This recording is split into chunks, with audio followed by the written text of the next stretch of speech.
అందరికీ నమస్తే అండి. ఈరోజు వీడియో వచ్చేసి మామిడికాయ పప్పు. చాలా ఈజీగా చేసుకోవచ్చు. పుల్ల పుల్లగా చాలా బాగుంటుంది టేస్ట్ కూడా.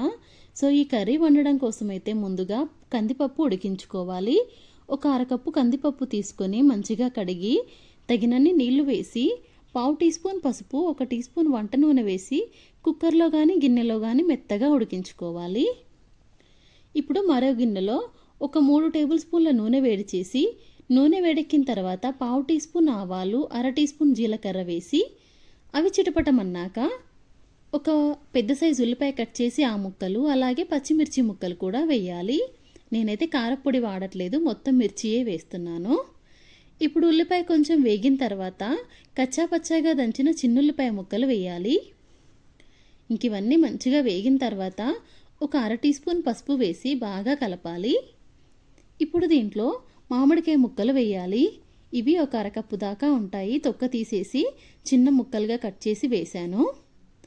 చాలా తొందరగా ఉడికిపోతాయి. ఒక 2 నిమిషాల్లోనే మగ్గిపోతాయి. ఇంకా పులుపుకి తగ్గట్టు వేసుకోండి. మరీ పుల్లగా ఉంటే కొంచెం తగ్గించి వేసుకోవాలి. ఇదిగోండి, ఇప్పుడైతే మామిడికాయ మెత్తగా ఉడికిపోయింది. ఇప్పుడు దీంట్లో కరివేపాకు వేయాలి. కరివేపాకు మీకు ఇష్టమైతే పోపులోనే వేయొచ్చు.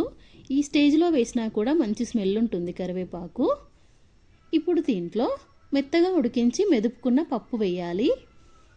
పప్పు కొంచెం లూజ్గానే ఉంది, మనకి చల్లారుతుంటే మళ్ళీ చిక్కబడుతుంది కదా, అందుకని కొంచెం లూజ్గానే వేసుకోవాలి. ఇప్పుడు దీంట్లో రుచికి సరిపోను ఉప్పు వేయాలి. ఇంకా ఉప్పు వేసేసి మంచిగా కలిపి ఒక 3-4 నిమిషాలు ఉడికించుకున్నామంటే అంతే. చివరిలో కొత్తిమీరాకు వేసి స్టవ్ ఆఫ్ చేసుకుంటే మామిడికాయ పప్పు అయితే రెడీ అయిపోతుంది. చాలా టేస్టీగా, ఎంతో సింపుల్గా కూడా చేసుకోవచ్చు ఈ కర్రీని. ఈ వీడియో నచ్చితే ప్లీజ్ లైక్ చేయండి, ప్లీజ్ సబ్స్క్రైబ్ చేసుకోండి నా ఛానల్ని. Thanks for watching.